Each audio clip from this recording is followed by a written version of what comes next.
Klein menatap Dan Smith yang serius, lalu tiba-tiba tersenyum. Kapten, kemarin aku memahami sesuatu. Tentang apa? Dan mengulang pertanyaan dengan nada serius. Ia bersandar dan melipat tangannya yang semula bersilang. Klein mengingat naskah yang sudah ia persiapkan. Ketika aku menyimpulkan pengalaman-pengalamanku sebelumnya, aku menyadari bahwa nama ramuan sequence mencakup satu set prinsip yang dapat membantu kita mengendalikan mereka, prinsip yang memungkinkan kita menghindari dampak negatif. Saat kita bertindak sesuai prinsip-prinsip itu, kita seakan menjadi bagian dari bidang yang bersesuaian. Begitu pula, prinsip-prinsip ini sangat tersembunyi. Mereka tidak disampaikan langsung kepada kita. Yang bisa kita lakukan hanyalah menyimpulkan sedikit demi sedikit dari bidang yang bersangkutan, lalu menyesuaikan pemahaman kita, berdasarkan berbagai respon yang kita terima. Maka, ketika aku menjadi seorang seer sejati di klub ramalan, dan memperoleh prinsip-prinsip untuk seer, ilusi pendengaran dan penglihatan yang menggangguku langsung lenyap. Itulah yang aku pahami. Selesai berbicara, Klein menarik napas dalam-dalam. Ia sudah mengungkapkan semua yang perlu ia sampaikan, kecuali secara gamblang menyebut istilah, metode berakting. Semoga Kapten tidak memberitahu gereja bahwa aku sudah menemukan gagasan seperti ini bila nanti ditanyai. Itu hanya akan membuat perhatian terhadapku semakin besar. Apalagi ada kaitan antara jalur seer dengan keluarga Antigonus. Itu bisa menimbulkan masalah di kemudian hari. Tapi Kapten sudah mengalami banyak hal, dan dia orang yang cerdas. Begitu ia memahami metode berakting, dia pasti menyadari bahwa gereja menyembunyikan informasi terkait. Ia akan tahu apa yang seharusnya dikatakan dan apa yang tidak. Klein tenggelam dalam pikiran rumit namun segera membuat keputusan. Jika Kapten tetap tidak bisa memahami metode berakting, atau menyingkap adanya hal yang ditutupi gereja, maka aku akan memberitahunya langsung sebelum mengajukan permohonan khusus. Ya, aku akan mengujinya dulu untuk mengetahui sejauh mana pemahamannya. Dan mendengarkan penjelasan Klein dalam diam. Mata abu-abunya tampak semakin dalam. Ia terdiam hampir 20 detik sambil mengusap pelipisnya, lalu mengambil pipa dan menghirup aromanya. Setelah itu ia mengeluarkan kotak korek, seakan lupa pada peraturan Nighthawks. Asap putih mengepul ke udara. Dan menutup mata, seolah menikmati aroma tembakau. Setelah beberapa saat, ia membuka mata dan tersenyum pada Klein. Maaf, aku lupa kalau kau tidak merokok. Merokok buruk bagi kesehatan. Jawab Klein dengan serius. Dan berpikir sambil menggenggam pipanya. Sepertinya aku juga memahami sesuatu. Tidak, Kapten, kau tidak memahami apapun. Tolong saja. Jangan sering berkeliaran dalam mimpiku. Klein tidak menjawab, ia hanya membalas dengan senyum ramah. Mungkin tidak lama lagi kau akan mengajukan permohonan khusus padaku. Ujar Dan setengah bercanda sambil mengisap pipa min dan tembakaunya. Bisakah aku mengajukannya besok? Klein bergumam dalam hati. Ia mengeluarkan arloji saku dan melihat waktu. Kapten, aku harus ke tempat Tuan Neil. Pelajaran mistisisme hari ini akan segera dimulai. Baiklah. Dan menatap Klein yang pergi, pipanya masih tergenggam. Setelah menutup pintu kantor Kapten, Klein melangkah ke arah tangga menuju ruang bawah tanah dengan hati riang. Saat melewati kantor juru tulis, ia melihat dua orang asing, seorang pria dan seorang wanita. Para juru tulis baru. Batin Klein. Dalam 2 hari lagi, pasti dalam minggu ini juga, aku akan menyerahkan permohonanku pada Kapten. Lalu aku akan melewati serangkaian pemeriksaan dan menjadi sequence 8 clown. Di lorong bawah tanah yang hening, Klein berbelok ke ruang persenjataan dan membuka pintu ruang jaga. Ada apa dengan Anda? Klein terkejut melihat Pak Tuan Neil. Pak Tuan Neil tampak lesu, wajahnya pucat. Ia terus menguap sambil berkata, aku agak sembelit belakangan ini. Semalam aku mencoba sihir ritual untuk mengatasinya. Hasilnya, aku tidak bisa tidur semalaman. Aku harus berkali-kali ke kamar mandi, dan akhirnya hampir tertidur di atas kloset. Ya, masalah sembelitnya memang sudah teratasi. Klein hampir tertawa, tetapi menahan diri. Sebaliknya, ia bertanya, apakah Anda merasa lebih baik sekarang? Sambil menunjukkan kepedulian, ia mengetuk gigi geraham kirinya 2 kali, dan menggunakan Spirit Vision untuk memeriksa aura kesehatan Pak Tuan Neil. Terdapat sedikit kegelapan dan kotoran pada warna kuning sistem pencernaan dan warna oranye ginjal, tapi tidak terlalu serius, masih dalam batas wajar. Klein menghela napas lega. Aku sudah baik sekarang. Frey memberiku obat diare. Ujar Pak Tuan Neil sambil menguap seperti seorang pecandu. Hari ini pelajaran mistisisme belajar mandiri saja. Tinggal 2 atau 3 hari materi tersisa. Baiklah. Jawab Klein sopan. Saya bisa membantu menjaga persenjataan sambil belajar di sini. Bagaimana kalau Anda beristirahat di ruang istirahat? Pak Tuan Neil langsung menegakkan tubuhnya, matanya berkilat. Nak, kau memang Nighthawk paling baik hati setelah Frey. Aku serahkan persenjataan padamu. Ia mengambil bantal yang tadi ada di pangkuannya, dan melesat keluar dari ruang jaga bagai topan, meninggalkan Klein yang melongo sendirian. Pagi itu, perusahaan keamanan Blackthorn menerima misi tambahan. Mereka harus mengawal seorang pedagang kaya ke pelabuhan untuk melakukan transaksi. Leonard dan Kenley menyelesaikannya dengan mudah, mendapat bayaran tambahan yang membuat Klein iri. Selebihnya, ia menjalani hari dengan belajar mistisisme, berlatih menembak, dan disiksa oleh instruktur Gawain yang tampak sedang kesal entah karena apa. Klein terengah-engah, butuh waktu lama sebelum akhirnya bisa mandi dan berganti pakaian. Setelah itu, ia tetap bekerja keras. Ia mengeluarkan 2 soli untuk menyewa kereta dan menyelidiki 10 rumah lain yang memiliki cerobong merah. Ekspresi Klein mengeras ketika rumah terakhir dengan cerobong merah hilang dari pandangannya. Rumah dengan cerobong merah yang kulihat dalam ramalan tidak termasuk dalam daftar rumah dengan penghuni baru. Kalau begitu, ini merepotkan. Entah berapa lama aku harus menyelidiki sekitar 1.600 rumah. Sial. Aku tidak bisa meminta bantuan orang lain untuk ini, karena hanya aku yang bisa merasakan keakraban lewat spiritualitasku saat melihat target. Jangan putus asa. Jangan menyerah. Aku akan terus melanjutkan penyelidikan setiap kali ada waktu luang. Aku harus menyelesaikannya dalam 3 bulan. Tidak, 2 bulan. Siapa tahu target itu sudah kutemukan besok. Dan, aku juga akan menyusun ulang catatan ketika pulang nanti, serta merencanakan rute berdasarkan jarak antar distrik. Klein menyemangati diri, mengusir rasa murungnya. Saat hendak meminta kusir membelok ke jalan Daffodil, ia tiba-tiba sadar bahwa ia berada cukup dekat dengan rumah Tuan Azik. Sebelum berlibur, Tuan Azik menulis padaku bahwa ia akan pulang minggu ini, meski tak menyebut tanggal pasti. Karena sekalian searah, aku akan meninggalkan catatan untuknya. Lagi pula, aku menyewa kereta ini untuk 1 jam dengan 2 soli, dan waktunya hampir habis. Aku akan berhenti di rumah Tuan Azik, lalu naik kereta umum untuk pulang. Klein cepat memutuskan. 4 menit kemudian, ia turun dari kereta dan tiba di depan rumah Tuan Azik. Rumah-rumah di sini jelas lebih berkualitas dibanding di Jalan Daffodil, meski tidak semewah di Jalan House. Ada sebidang rumput di depan rumah dan taman kecil di belakangnya. Ting, ting, ting. Klein menarik tali lonceng di luar pintu. Beberapa saat kemudian, terdengar langkah kaki dari dalam sebelum pintu terbuka. Wajah Tuan Azik dengan fitur lembut dan kulit perunggu muncul di hadapan Klein. Karena sedang di rumah, ia hanya mengenakan kemeja putih sederhana, rompi coklat, dan celana senada. Klein, aku baru saja ingin menulis surat untukmu, sapa Azik dengan hangat. Aku baru tiba semalam. Klein menatap tahi lalat kecil di dekat telinga kanan Azik. Tuan Azik, aku menemukan petunjuk tentang masa lalu Anda. Benarkah? Azik langsung bersemangat. Kesedihan di matanya memudar. Mari bicara di dalam. Klein melihat sekeliling. Azik cepat mengangguk memberi jalan bagi Klein masuk. Ia mengunci pintu, lalu membawanya ke ruang tamu lantai 1. Mereka duduk di sofa empuk. Petunjuk apa yang kau temukan? Tanyanya tak sabar. Klein, yang tak menyangka akan bertemu Tuan Azik hari ini, menyusun kata-katanya. Aku baru-baru ini menerima misi dan harus menghadapi hantu di kota Lamut. Lamut? Gumam Azik pelan, alisnya berkerut. Klein memperhatikan ekspresinya dan memperlambat penjelasan. Dalam proses menghadapi hantu itu, kami menemukan sesuatu dan melakukan penyelidikan di kota.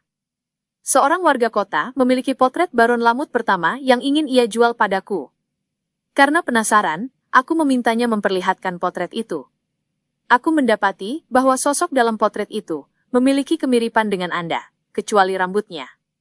Bahkan ada tahi lalat kecil di dekat telinga, posisi dan ukurannya sama. Setelah kuinterogasi, pria itu mengatakan bahwa potret itu berusia sekitar 40 tahun, tapi orang dalam potret itu jelas berasal dari kastil yang ditinggalkan. Itu merupakan salinan dari potret kuno yang digali dari kastil. Anda tentu tahu, Orang-orang seperti kita dengan kemampuan khusus bisa merasakan bila seseorang berbohong. Itu membuatku yakin bahwa pria itu tidak berbohong. Azik condong ke depan, menyilangkan tangan, lalu terdiam beberapa saat. 5 menit kemudian, ia menghela napas. Penjelasanmu tidak membuatku mengingat apapun. Mungkin, aku harus pergi sendiri ke kastil yang ditinggalkan itu. Bisakah kau membawaku ke sana? Itu akan menjadi kehormatan bagiku. Jawab Klein. Namun, aku harus pulang dulu. Aku tidak ingin membuat saudara-saudaraku khawatir. Tidak masalah, ucap Azik sambil berdiri. Daffodil Street, nomor 2. Klein mengangguk kepada Azik lalu berjalan cepat menuju pintu rumahnya. Ia merogoh kunci dari sakunya dan membuka pintu. Melissa sudah ada di rumah, jadi ia mendengar bunyi klik kunci pintu lalu buru-buru keluar dari dapur menuju ruang tamu. Begitu melihat Klein, matanya berbinar penuh sukacita. Ia berkata, "Aku membeli bahan makanan. Ada ayam, kentang, bawang, ikan, lobak, dan kacang polong. Bahkan aku membeli 1 toples kecil madu.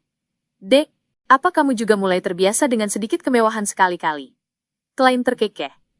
"Kau yang harus menyiapkan makan malam hari ini. Aku tidak ikut, karena akan pergi keluar kota. Mungkin baru kembali menjelang fajar."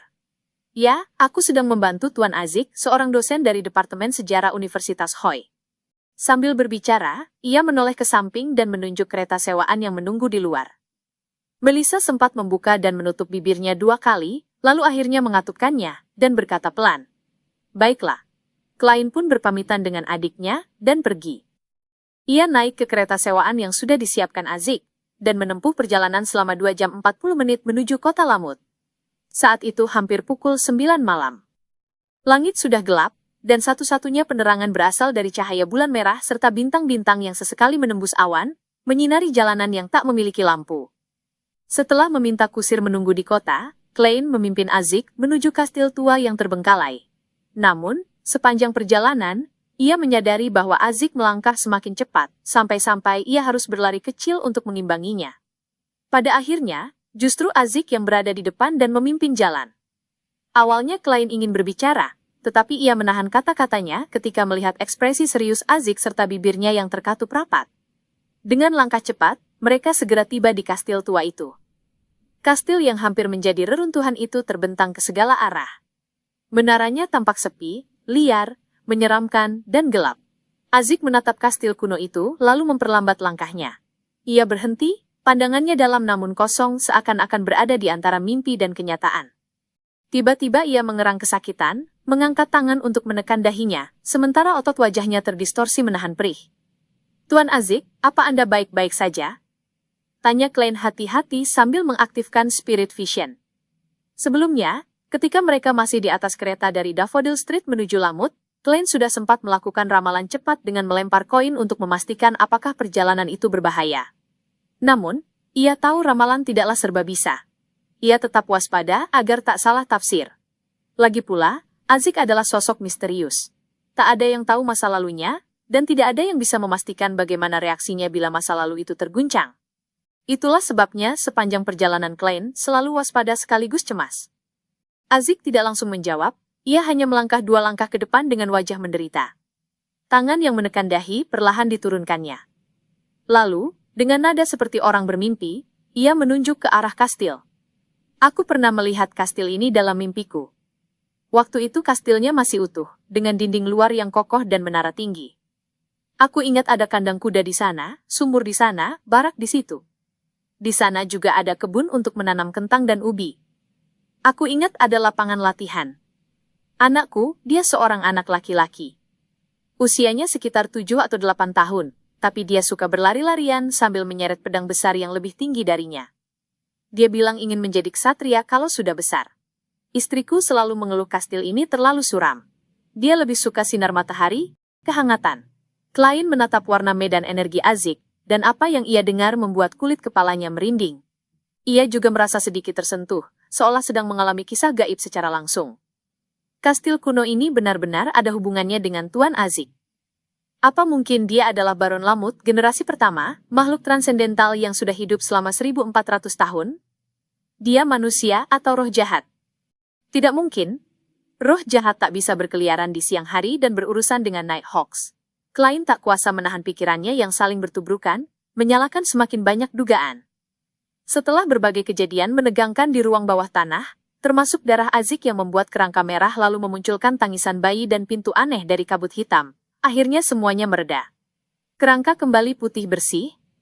Azik berkata dengan suara berat, "Maaf, aku tidak bisa menemukannya." Klein berusaha menenangkan, "Tidak heran kalau tidak berhasil. Justru akan mengejutkan kalau berhasil." Azik menatap sekali lagi ke arah peti mati, lalu berbalik perlahan.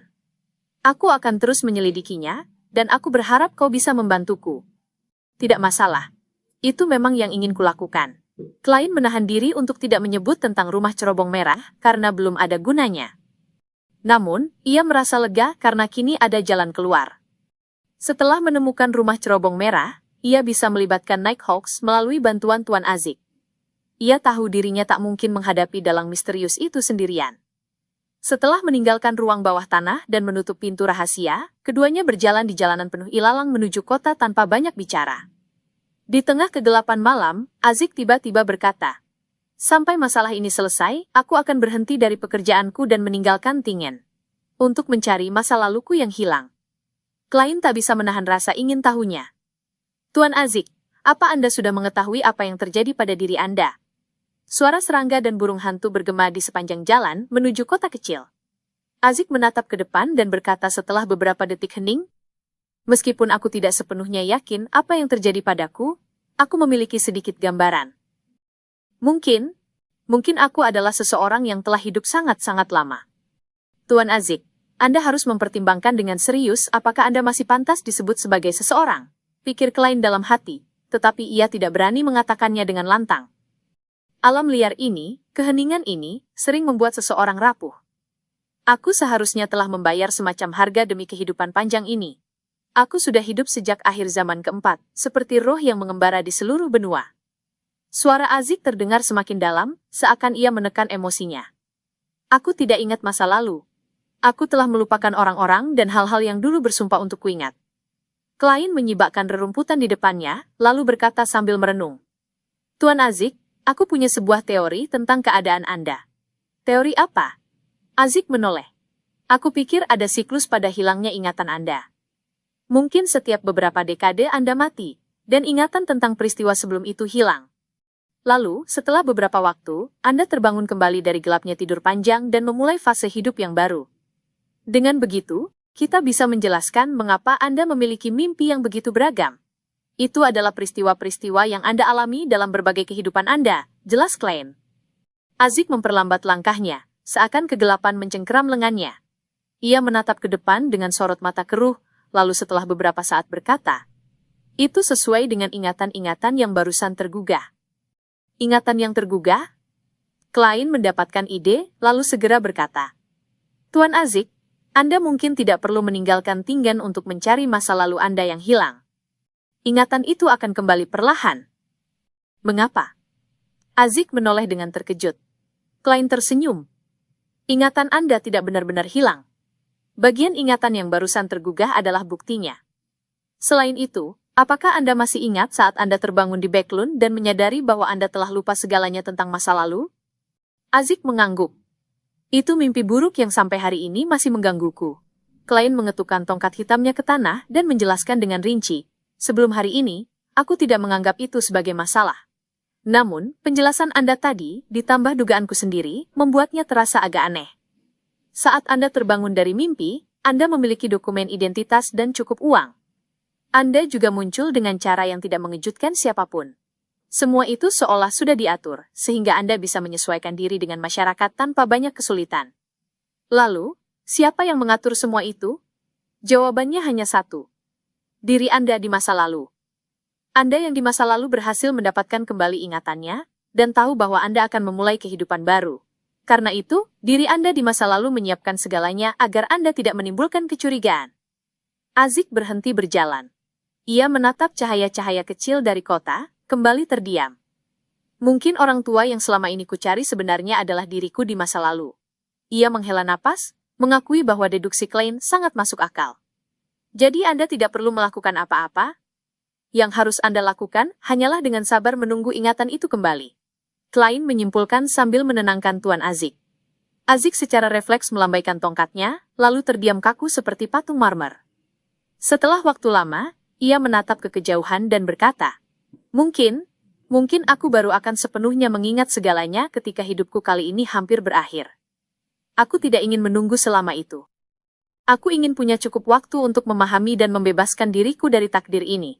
Jadi aku harus lebih proaktif mencari masa laluku, memicu ingatan itu sedikit demi sedikit. Aku harus mendapatkannya kembali sebelum saat yang kau duga. Menunggu hanya akan membuatku mengulang siklus yang sama. Memang itu pilihan yang paling layak diharapkan. Klein tidak menentangnya. Sebaliknya, ia bertanya, Tuan Azik, bolehkah aku meminta bantuan Anda untuk sesuatu yang sepele, selain mencari penjahat yang mencuri tengkorak anak Anda dan menyebabkan nasibku menjadi tidak selaras? Azik mengangguk ringan. Apa yang kau butuhkan dariku?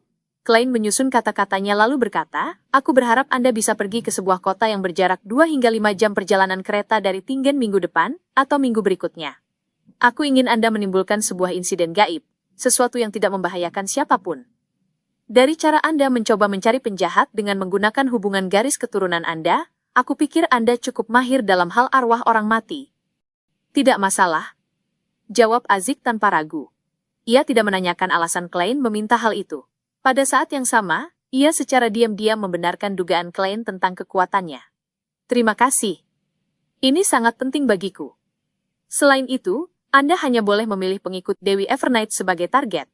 Jangan meninggalkan petunjuk apapun, tegas Klein. Hanya dengan cara ini, insiden itu bisa dilaporkan ke Nighthawk Tingen. Dengan begitu, ia bisa ikut serta dalam misi dan mengusulkan penggunaan artefak Tersegel 30782. Hanya dengan begitu, ia bisa mengekstrak darah ilahi dari artefak Tersegel itu, untuk membuat jimat matahari menyala. Itu adalah benda paling kuat yang bisa ia peroleh saat ini. Ya, menurut informasi yang kudapat, mencuri sedikit kekuatannya tidak akan merusak 30782. Paling-paling hanya sedikit mengurangi masa berlaku kekuatan pemurniannya. Ini demi keselamatan dan kestabilan kota Tingen. Klein membenarkan tindakannya dalam hati. Azik tidak peduli dengan motifnya. Ia mengangguk. Aku akan memberitahu Anda nama kota dan perkiraan waktunya lebih dulu agar Anda bisa bersiap. Klein menghela napas lega. Ia merasa perjalanan ke kota Lamut ini tidak sia-sia.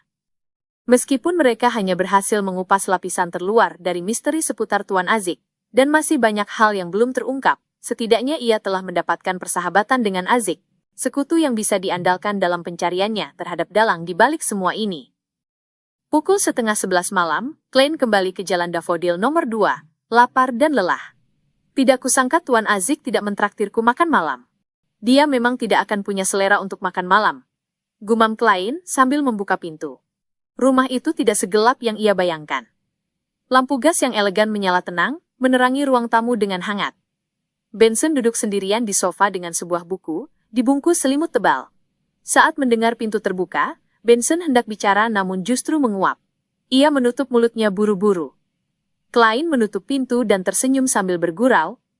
Aku pergi ke kota Lamut bersama Tuan Azik. Ada kastil tua terbengkalai di sana. Benson langsung paham lalu tertawa. Malam tanpa bulan, kastil yang ditinggalkan selama ribuan tahun, suasana dingin dan menyeramkan, ditambah 2 orang tim arkeologi. Itu resep sempurna untuk membuka novel horor gaib.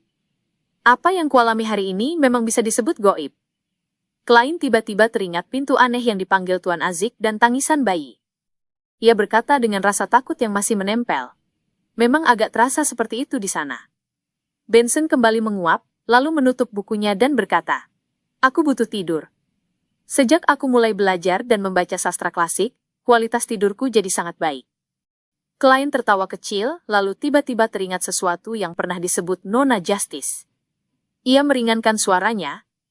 Benson, kau tahu kan kalau perusahaanku punya koneksi dengan kepolisian County Awa? Aku dengar kabar dari Backlund bahwa Raja, Perdana Menteri, para menteri, dan anggota parlemen sudah muak dengan pemerintahan yang tidak efisien. Mereka ingin mendorong reformasi dan memilih orang-orang berbakat untuk posisi pemerintahan lewat ujian terbuka, mirip dengan ujian masuk universitas. Benson sempat bingung, lalu matanya berbinar. Ujian terbuka? Selama lulus ujian, seseorang bisa jadi pegawai negeri di salah satu cabang pemerintahan. Dugaanku. Ya, hanya dugaanku, isi ujiannya akan meniru ujian masuk universitas. Sastra, klasik, matematika dan logika, serta dasar-dasar hukum. Klein memanfaatkan kesempatan itu untuk menyampaikan pendapatnya. Ia menambahkan, Benson, ini rahasia, dan jangan terlalu berharap banyak. Tidak ada yang tahu apakah ini akan disetujui oleh House of Lords dan House of Commons atau tidak. Akan kuingat. Aku paham. Tugasku hanya belajar dengan giat. Benson tersenyum, lalu berkata, Aku akan tetap belajar dengan keras, entah perubahan itu jadi terjadi atau tidak. Aku akan berusaha membebaskan diri dari keadaanku sekarang, dan mendapatkan pekerjaan yang lebih baik. Belajar, itulah perbedaan terbesar antara manusia dan babon berambut keriting. Tidak juga, penelitian menunjukkan babon punya tingkat kecerdasan lumayan, dan kemampuan belajar tertentu. Klein mencibir dalam hati sambil melihat Benson naik ke lantai 2. Setelah itu, ia tersenyum sambil mengelus perutnya dan berjalan ke dapur. Ia menemukan sisa makanan, terutama ayam yang disisakan Benson dan Melissa untuknya. Klein pun merasa tenang saat mulai menyiapkan makan malamnya yang terlambat. Malam sudah larut, kebanyakan orang telah terlelap. Hanya dia yang masih terjaga, menghirup udara sejuk bercampur aroma makanan sambil bergerak pelan. Semuanya terasa damai dan tenang. Setelah kenyang, ia mencuci piring lalu mandi. Akhirnya, Klein kembali ke kamarnya dan mengunci pintu. Ia menguap, namun tetap memaksakan diri terjaga. Ia mengeluarkan belati perak untuk ritual dan menyegel ruangan dengan dinding spiritual. Ia ingin melakukan ramalan di atas kabut abu-abu, apakah memanggil The Fool yang bukan berasal dari era ini berbahaya atau tidak.